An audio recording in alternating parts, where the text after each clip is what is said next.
Next up, we've got the bucket. Now, every dog has a different bucket, right? And it can be different in a number of different ways. So, first of all,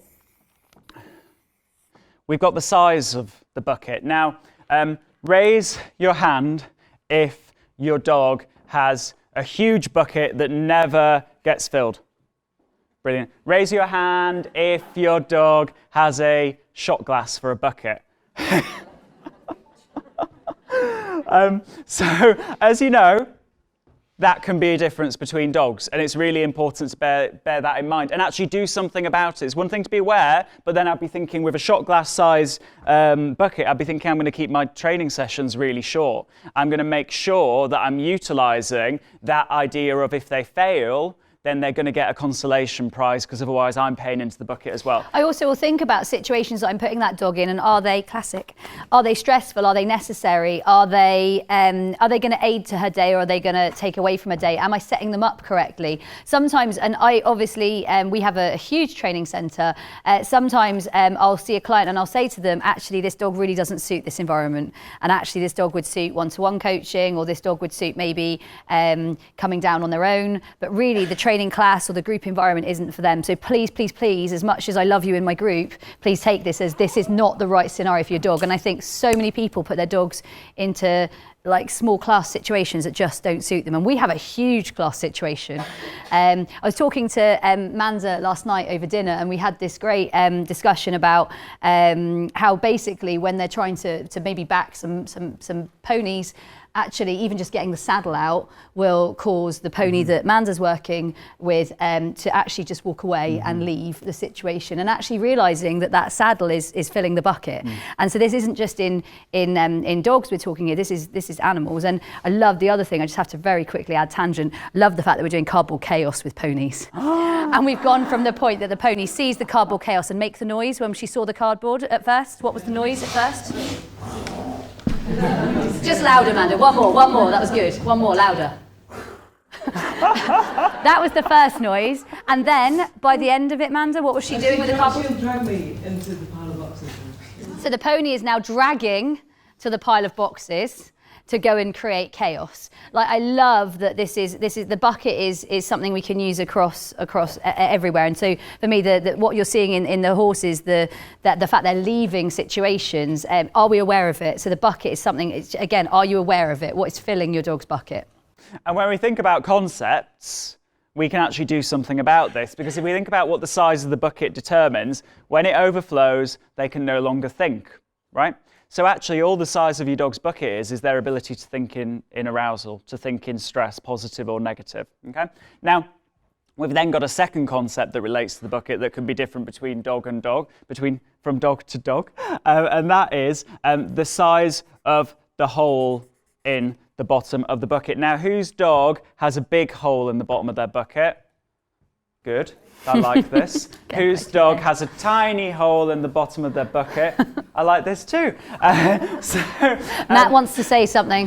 Sorry, just in the interest of understanding things like novelty, I'm going to open these windows. So it might make a strange noise if you want to reward just dogs. Novelty. So Matt, that's another thing that so Matt's creating novelty. We don't know what noise it's going to make because he's opening windows so you guys can stay awake. Because it's warm, not because of, you're enjoying everything here.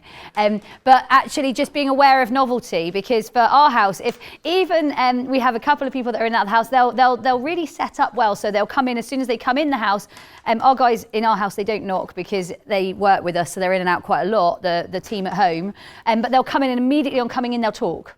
So the dogs immediately are familiar with what's going on. So it isn't a stress for them not knowing who's walked in the door downstairs, because the dogs are upstairs or off on the side. They're not immediately in the hallway.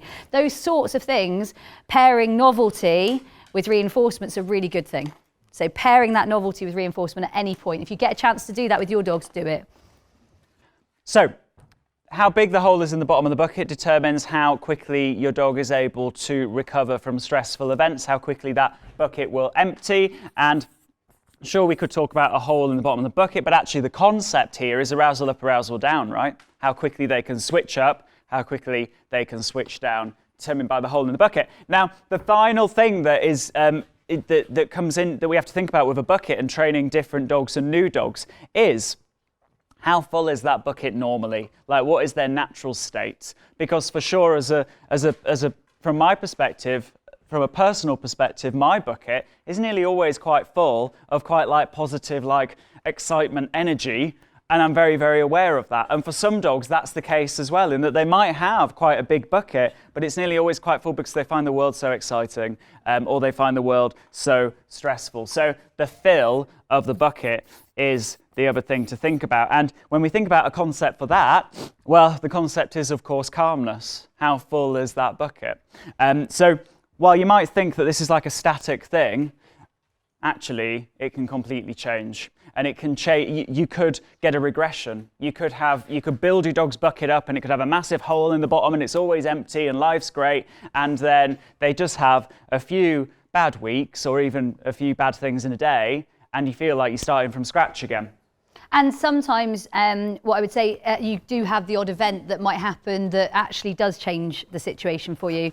One of the events that I had for sure with a very, very sound-natured dog changed how we played things for a long time and probably still does play to a degree. And all that was, again, being aware of the volatile classic, being aware of the volatile situations that maybe you put your dogs in. A lot of people will say that actually a dog show is a great place to take a dog. Actually, for me, I take a dog there thinking this is possibly one of the worst situations I can put them in, and I'm very much aware that I put them in it because I enjoy it and I have to guard them in it. So I guard them in it a lot. The situation that I had that absolutely changed the bucket for one of my dogs was a dog attack at a show. She's standing very calmly, very chilled, very happy, and another dog's really not that happy about being in the environment, comes out and finds her quite quickly, and bang, your situation can change.